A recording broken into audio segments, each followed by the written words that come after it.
예, 안녕하세요. 오늘은 라이카 M3에 대해서 간략한 소개를 해보려고 합니다. 사실 라이카라는 카메라는 워낙 유명한 카메라기도 하고, 많은 분들이 한 번쯤은 사용해 보시고 싶은 카메라 중에 하나일 텐데, 실제로 라이카를 딱 시작을 하려 그래도 상당히 좀 어렵죠. 왜냐면은 종류도 워낙 많고, 그리고 생김새가 비슷한 것 같은데 조금씩 다르고, 그리고 그 차이에 의해서 가격 차이도 워낙 많이 나기 때문에 어떤 정보가 없이는 좀 접근하기가 좀 어려운 카메라인 것 같아요. 저 같은 경우에 처음 라이카를 사용하려 그랬을 때 이제 국내 한국어로 된 자료가 많지는 않았어요. 되게 적은데 그 적은 정보들이 정말 좋았거든요. 그래서 소량이지만 되게 좋은 정보들이 있었고, 반대로 이제 해외 사이트 같은 경우에는 상당히 많은 정보들이 있었어요. 그래서 이제 제가 워낙 지금까지 많은 라이카 카메라를 사용을 해봤고, 사고 팔고 하면서 사용을 해봤고, 그러면서 제가 모았던 어떤 정보들을 여기서 간략하게 소개를 해드리려고 합니다. 라이카 하면 라이카 필름 중에서는 역시 M3가 가장 대표적이고, 어, 워낙 많은 분들이 사랑하는 카메라이기 때문에 오늘은 M3에 대해서 기본적으로 설명을 해보려 그래요. M3는 뭐 비단 일반 유저들뿐만 아니라 워낙 유명인들도 많이 사용을 하는데, 대표적인 게 이제 영국의 여왕 같은 경우에도 이제 직접 M3를 가지고 필름 카메라를 찍는 사진의 모습이고요. 뭐 그리고 M3를 하면 빼놓을 수가 없는 사진 작가죠. 앙리 카르티에 브레송 같은 경우에도 M3를 애용을 했었습니다. 뭐 그 당시에는 M3 같은 경우가 1950년대에 발매됐을 때 다른 카메라들에 비해서는 워낙 완성도도 좋았고 광활한 뷰파인더 덕분에 선택을 받을 수밖에 없었던 카메라인 것 같아요. 그래서 이제 이 사진 작가분이 뭐 이 다음 사진 요걸 보시면 이 사진 한 번쯤은 보셨을 거예요. 뭐 워낙 유명한 사진이죠. 이제 이 M3를 애용을 하면서 어떻게 보면은 M3가 이 사진 작가 덕분에 되게 유명해졌다고도 볼 수도 있습니다. 뭐 굳이 과거 멀리 가지 않더라도 최근에도 많은 연예인들이 사용하는 카메라이기도 한데요. M3는 이제 해외 유명 배우죠. 제이슨 모모아 같은 경우에는 라이카를 상당히 사랑하는 걸로 유명을 하고, 오른쪽 제 오른쪽에 있는 사진이 아마 블랙 페인트 M3 모델일 거예요. 자세히 보면 이런 모델인데, 이 블랙 페인트 모델은 소량으로 생산이 됐고요. M3는 기본적으로 라이카의 지금까지 대부분의 카메라가 그렇지만 황동을 베이스로 해서 만들어지고 그 위에 색깔을 입히게 되는데, 일반적인 거는 실버 색깔의 실버 크롬 버전이고, 지금 보시는 것 같은 경우에는 황동 위에 블랙 페인트로 마감이 된 건데요. 이제 블랙 페인트 같은 경우에는 처음에는 깨끗한 피아노 블랙 같은 색깔이지만 사용을 하다 보면 손때가 묻고 기스가 나고 세월의 흔적이 묻으면서 페인트가 벗겨집니다. 페인트가 벗겨지면서 지금처럼 이렇게 황동이 드러나게 되죠. 저같이 라이카를 좋아하는 사람은 이 모습을 보면 너무 멋있어요. 너무 멋있고 세월의 흔적이 묻어나는 이 모습이 참 갖고 싶다라는 생각이 드는데, 또 막상 카메라에 대해서 전혀 관심이 없는 사람들이 이 모습을 보면 지저분해, 뭐 지저분해 보이고 그냥 낡은 골동품 카메라처럼 보인다고 하더라고요. 근데 이제 워낙 소량 생산됐기 때문에, 그리고 이런 멋이 있기 때문에 요즘 이런 블랙페인트, 오리지널 블랙페인트 같은 경우에는 가격이 뭐 수천만 원을 호가하죠. 뭐 2, 3천 이상은 가는 것 같아요. 이런 블랙페인트 모델뿐만 아니라 이 올리브 색깔의 M3도 있어요. 이거 오리지널 올리브 페인트고, 이제 군용을 위해서 제작된, 정말 소량 제작된 모델이고요. 이렇게 보이면 그냥 낡은 카메라처럼 보이실 수 있겠지만, 제가 알기로는 최근에 이게 뭐 1억 이상 가는 걸로 알고 있어요. 실제 오리지널 군용 올리브 색깔 M3 같은 경우에는 이제 뭐 이런 특별한 색깔들 말고 많은 분들이 알고 계시는 M3의 모습은 이런 모습일 겁니다. 이렇게 깨끗하고 상태가 좋은 M3가 있으면 무조건 구입을 하셔야 되는데, M3는 조금씩 변화가 계속 있었어요. 뭐 나중에 추후에 설명을 이제 드리겠지만 이런 스트랩 골이라든지 뭐 이제 리버스 레버에 닿는 부분 이런 부분들이 조금씩 변화가 되는데 이 부분에 대해서 설명을 오늘 해 보겠습니다. M3는 기본적으로 1954년도부터 한 10년, 11년 정도 생산이 됐었어요. 상당히 많은 양이 생산이 됐었고요. 그래서 뭐 어느 중고 카메라 샵을 가더라도 라이카를 취급하는 뭐 흔하게 보실 수 있는 카메라긴 합니다. 시리얼 넘버가 이제 앞자리가 700 그리고 뒷자리 이렇게 구성되는 걸로 되고 제가 알기로는 한 요 정도까지 생산이 됐던 걸로 알고 있어요.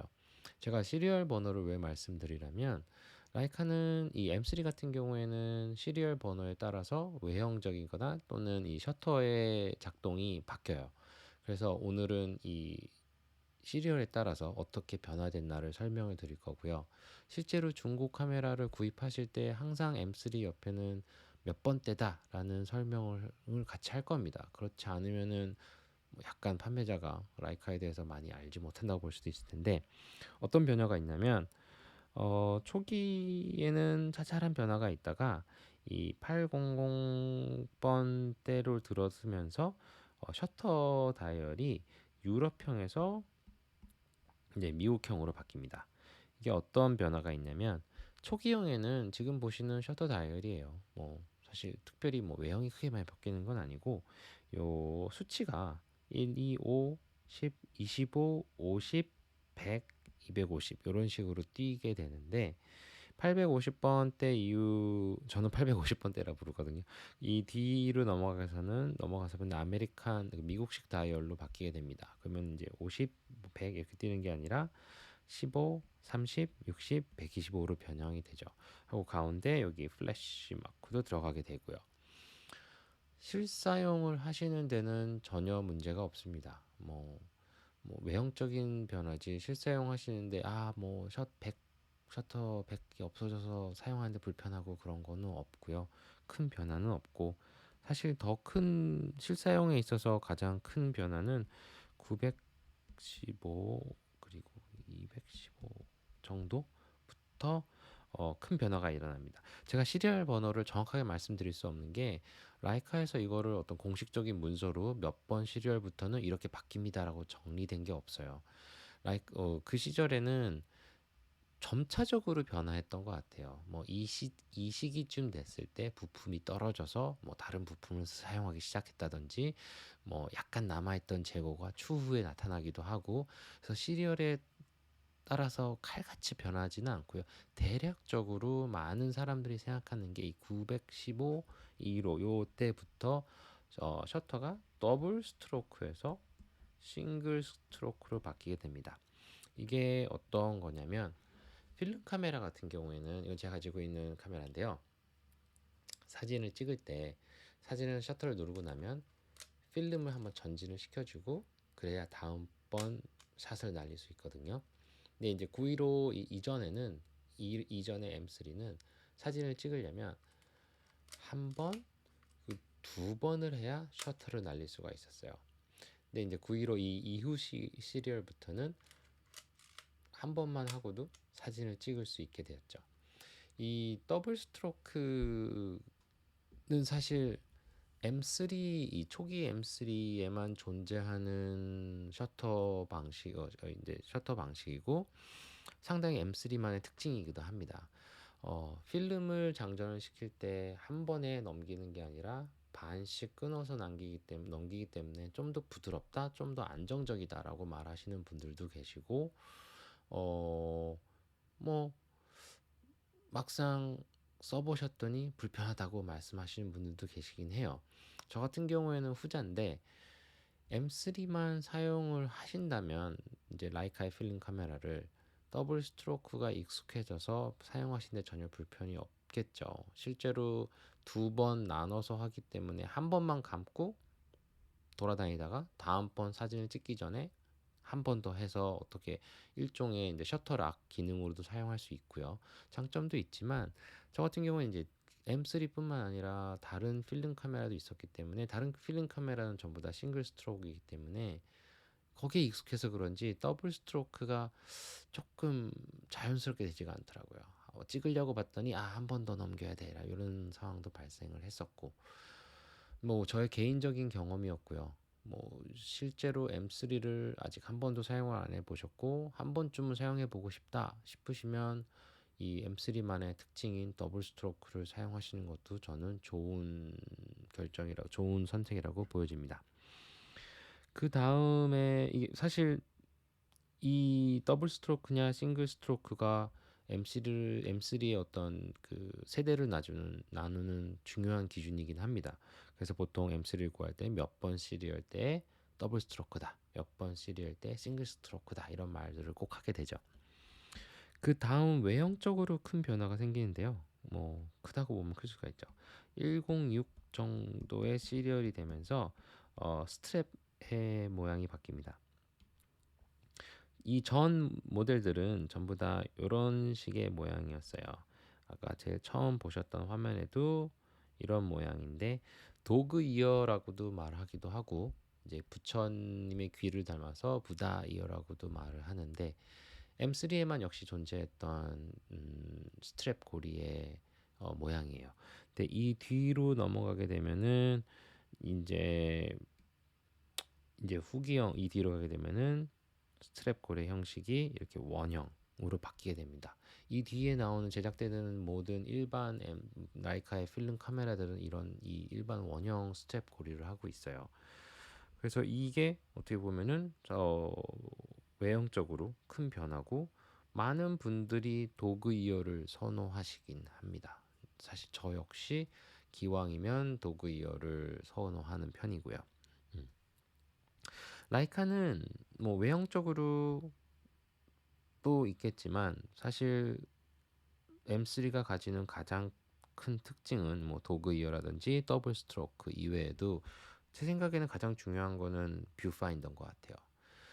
뷰파인더라는 건 결국에 사진을 찍을 때 눈을 갖다 대고 보는 곳인데, 라이카 M3에 사용되었던 부품의 거의 절반이 이 뷰파인더에 쓰였다고 해요. 그만큼 라이카에서 이 뷰파인더에 큰 노력과 이제 어떤 기술력을 집중했던 파트긴 하죠.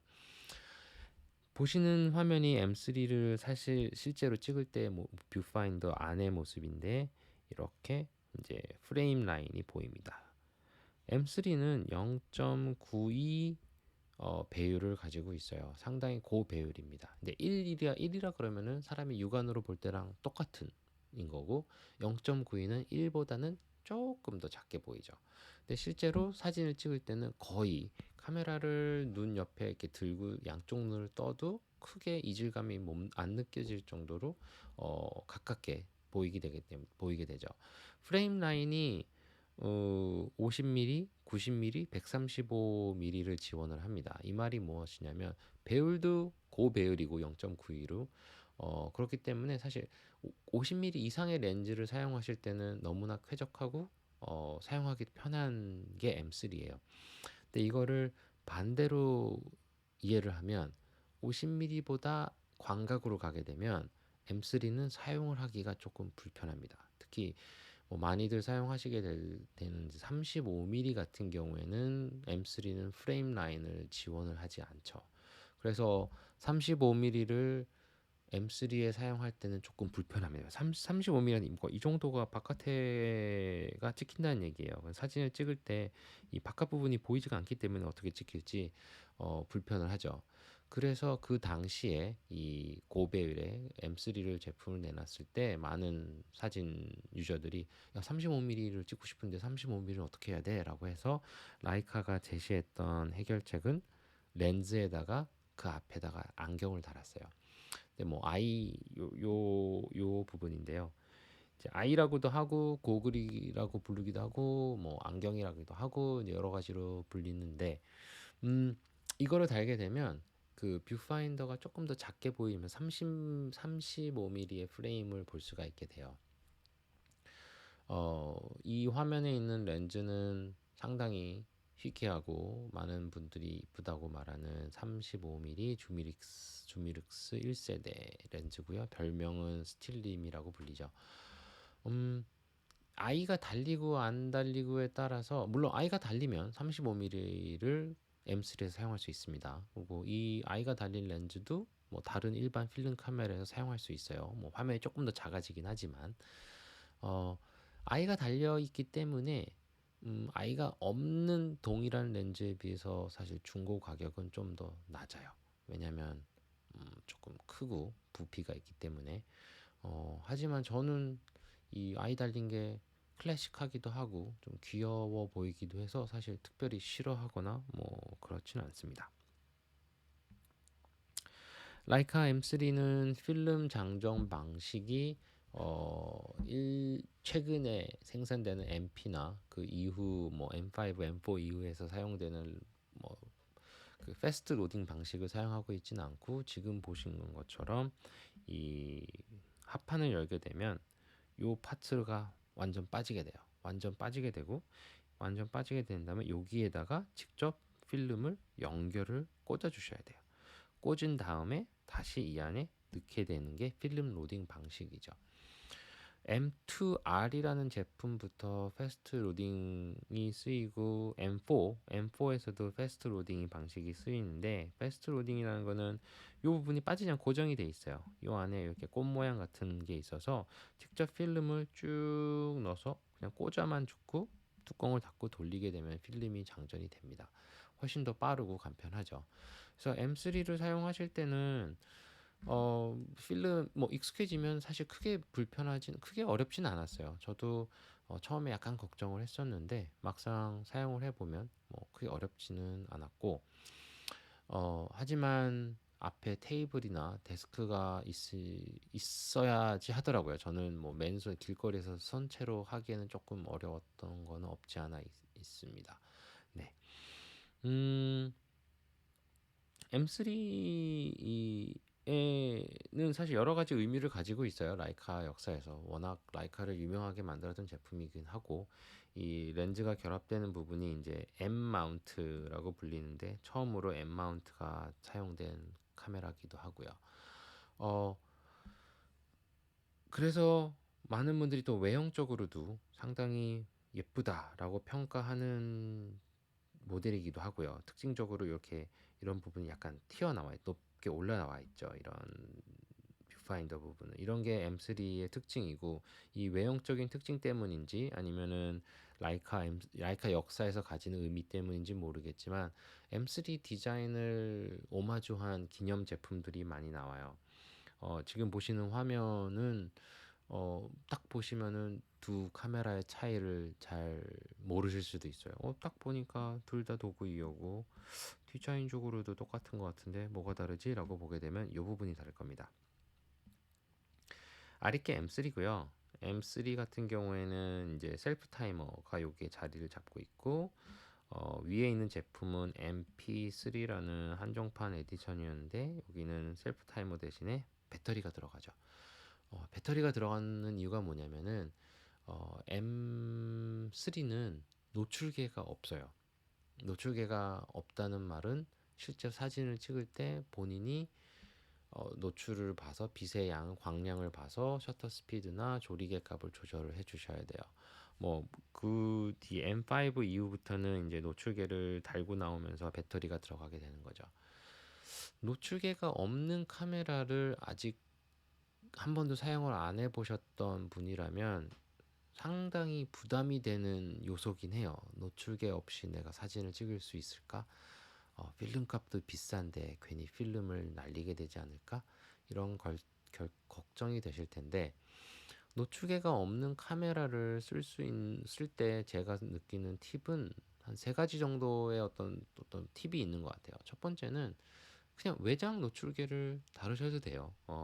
요즘에는 뭐 보이그랜더에서도 괜찮은 좋은 외장 노출계가 나오고 라이카에서 예전에 제작됐던 외장 노출계도 있고 뭐 최근에는 핸드폰 앱으로도 뭐 간단하게 노출값을 찾을 수 있는 앱들도 워낙 많이 있기 때문에 또 외장 노출계를 사용하시게 되면 크게 불편하지는 않습니다. 근데 물론 난 또 외장으로 뭘 들고 다니는 건 좀 번거로운데 라가 되면은 이제 두 번째 방법으로 뇌출계가 있죠.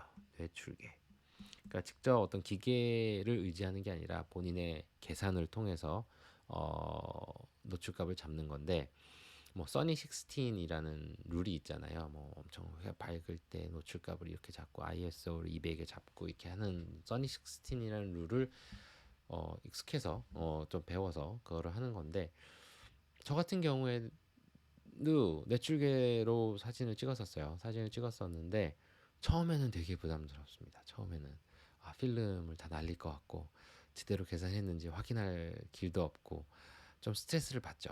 근데 이제 한두 번 하다 보면은 되네 이런 느낌이 들어요.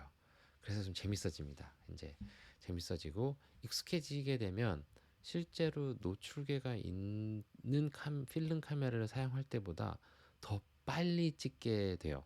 이게 왜 그러냐면 노출계가 달려있는 필름 카메라는 찍을 때 이제 노출을 뭐 화살표 방향이 나와서 지금 과노출인지 언더인지를 알려주잖아요. 그거에 맞춰서 조리개 또는 이제 셔터 스피드 돌려야 되니까 그 작업을 해야 되거든요.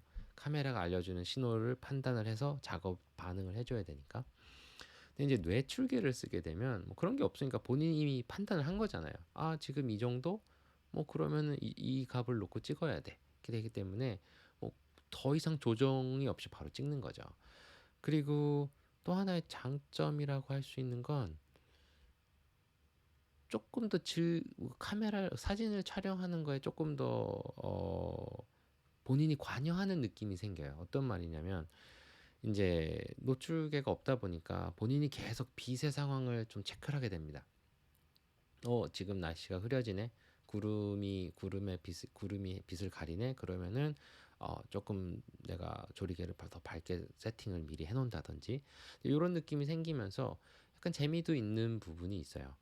어, 근데 물론 이 얘기는 노출계가 M3만 있을 경우 아니면 노출계가 없는 바디만 있을 경우에는 이게 되는데, 저 같은 경우에는 노출계가 있는 바디랑 없는 바디가 있으면 자연스럽게 조금 손이 노출계가 있는 바디로 더 가게 되더라고요. 왜냐면 그래도 조금 안정적이라는 심리적인 그런 요소가 있었던 것 같아요.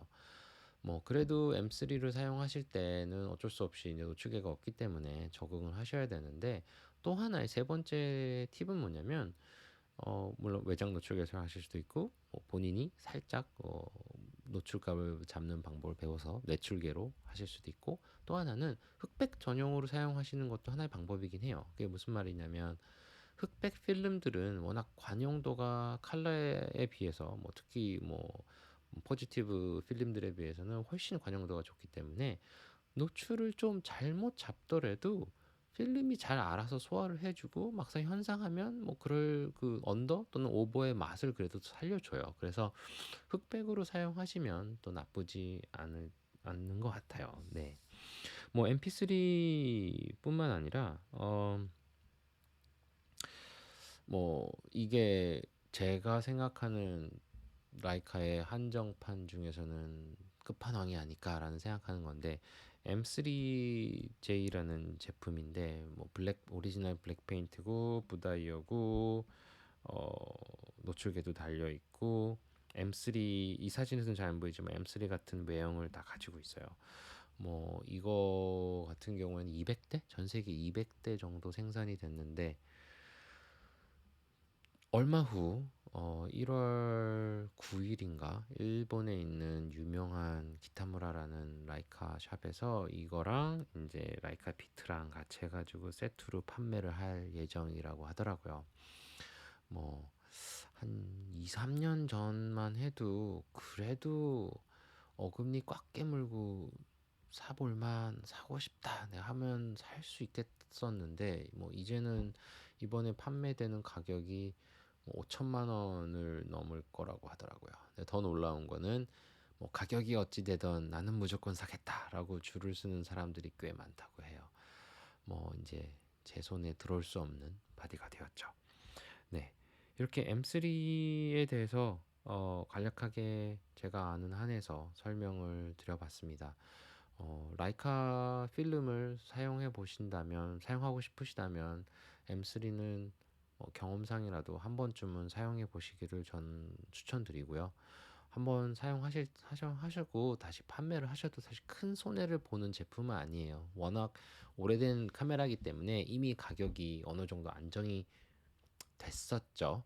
안정이 됐었다가 최근 1, 2년 사이에 다시 오르긴 시작했지만 그래도 큰 손해를 보지 않고 파실 수도 있고, M3를 구입하실 때 팁을 몇 개 드리자면 직접 보시는 거예요. 너무나 당연할 수도 있겠지만 같은 시리얼에 같은 더블 스트로크에 모든 게 같더라도 필름을 넘기는 이 느낌이 좀 다릅니다. 그게 뭐냐면은 누가 어떻게 사용을 했고 어떻게 관리를 했는지에 따라서 꽤 큰 차이가 나요. 뭐 1950년, 60년대에 나왔던 카메라기 때문에 뭐 50년, 60년이 지났죠. 얼마나 오래된 카메라예요. 그거를 한 번도 관리가 안 됐을 수도 있고, 뭐 되게 누가 또 이거를 오버홀을 하냐에 따라서 이 부드러움의 느낌이 상당히 다릅니다.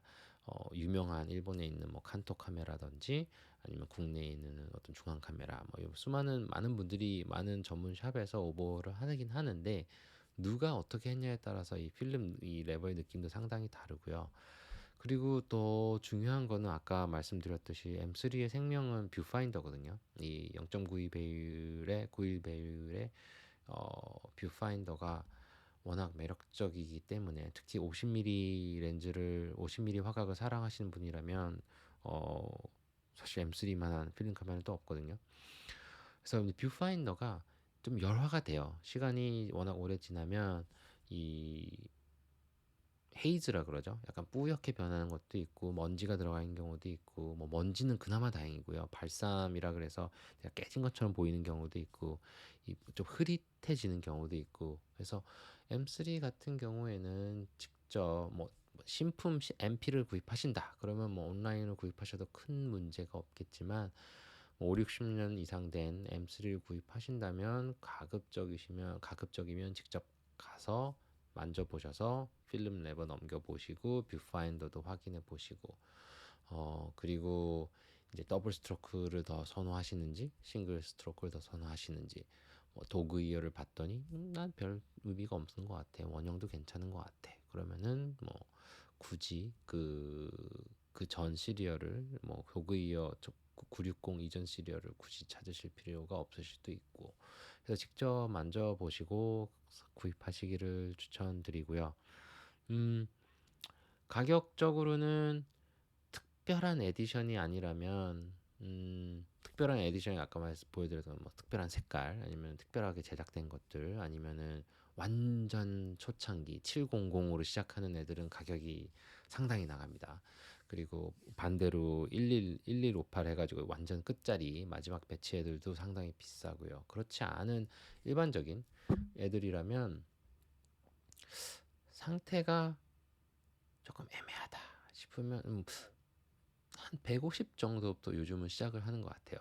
그래서 상태가 좀 괜찮다, 기스 외형 같은 게 많지 않다 싶으면은 이제 200 정도 가고, 한번 전문 업체에서 수리 수선을 받았다 그러면은 250까지도 가고, 저는 최근에 확인했던 가격은 300을 넘는 M3도 있었어요. 되게 유명한 어떤 분이 직접 수리를 하셔서 외형은 기스가 많았는데 제가 셔터 이거 레버를 넘겨보니까 너무나 부드럽더라고요.